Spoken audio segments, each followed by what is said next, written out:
Amados hermanos, para poder vencer el dolor, persevere en su relación con Cristo. Persevere. ¿Se recuerda aquel pasaje bíblico donde está el Señor caminando y yendo hacia la tumba de Lázaro? ¿Quiénes salieron a recibir al Señor? Se recuerda que era una de sus hermanas, y las hermanas estaban quebradas en dolor por el fallecimiento de Lázaro. Y las palabras de una de las hermanas de Lázaro hacia el Señor fueron las siguientes: si tú hubieras estado aquí, esto no hubiera pasado. ¿A quién estaba responsabilizando esa hermana de su dolor? ¿A quién? Al Señor. Le estoy diciendo: tú eres el culpable de mi dolor, tú eres el responsable de que yo estoy sufriendo, tú eres el que señalo por causa de mis lágrimas. El primer error que usted y yo podemos tener en la vida es hacer creer que el dolor, el responsable del dolor en nuestra vida es el Señor Jesucristo, cosa que no es cierto. El dolor vino como el resultado de haber fallado en el huerto del Edén, del pecado heredado de Adán y Eva. Adán y Eva nunca habían experimentado dolor en el huerto hasta que ellos decidieron ¿qué? Pecar. Y muchos de los dolores en la vida, muchos, vienen a consecuencia de un pecado. Por lo tanto, el Señor no tiene que ver con el dolor. Sin embargo, el Señor pastorea en medio del dolor. Es por eso que le digo: persevera en su relación con el Señor. Lo que comencé a experimentar no me lo enseñaron en el instituto bíblico. No me dijeron en el instituto bíblico que un pastor iba a pasar depresión, por ejemplo. Me levantaba en la mañana y de repente, no le miento, llegaba y le voy a hablarle a mi papá. Y a los minutos decía: le voy a escribir al pastor. Más si era días jueves, porque los días jueves y los días viernes tenemos culto en la iglesia, y mi suegro me ayudaba a predicar a veces. De repente en esa semana le voy a hablar a mi suegro para ponernos de acuerdo qué tema vamos.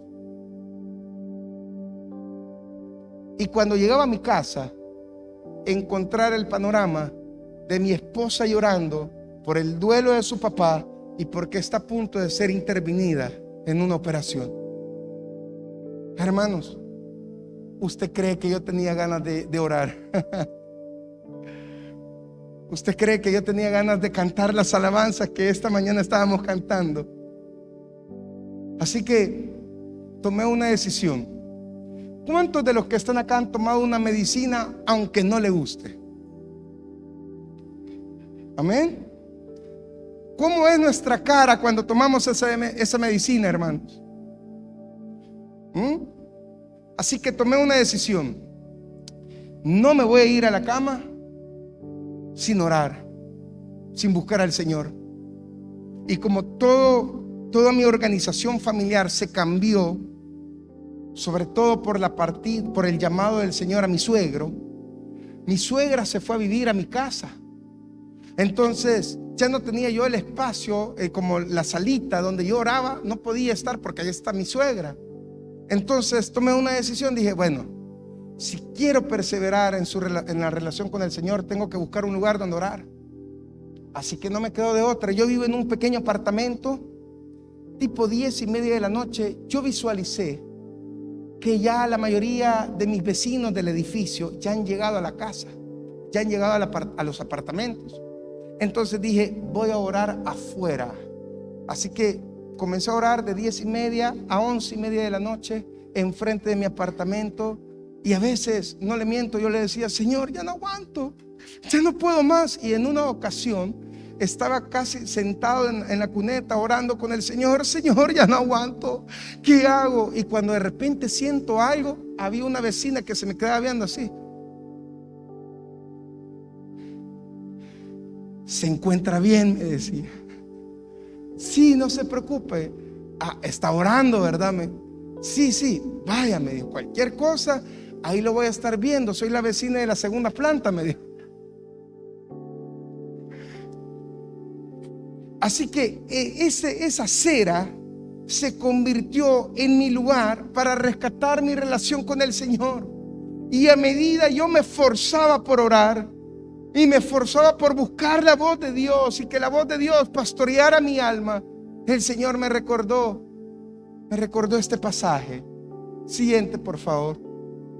Juan capítulo 6, versículos 67 al 69. Para ponerle en contexto bíblico, el Señor acaba de dar un sermón muy duro y muchas de las personas que seguían al Señor comenzaron a sentir tanta dureza, que comenzaron a sentir tanto dolor en su corazón, que comenzaron a abandonar al Señor. Y el Señor les dice esto a los discípulos. Dijo entonces Jesús a los 12: ¿queréis acaso iros también a vosotros? Se quieren ir, están experimentando dolor, se quieren ir. Y el apóstol Pedro, que también yo creo que de ahí viene el ADN salvadoreño, ¿verdad, hermano? El apóstol Pedro, que a veces daba unas respuestas tan excelentes y a veces que el Señor se lo llevara mejor, ¿verdad?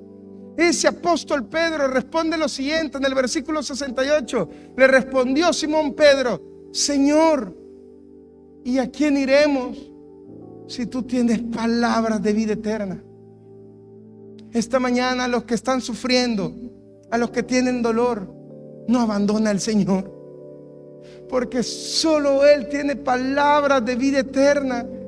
Solo Él consuela, solo Él fortalece, solo Él restaura y levanta otra vez, porque solo Él tiene palabras de vida eterna. Solo Él.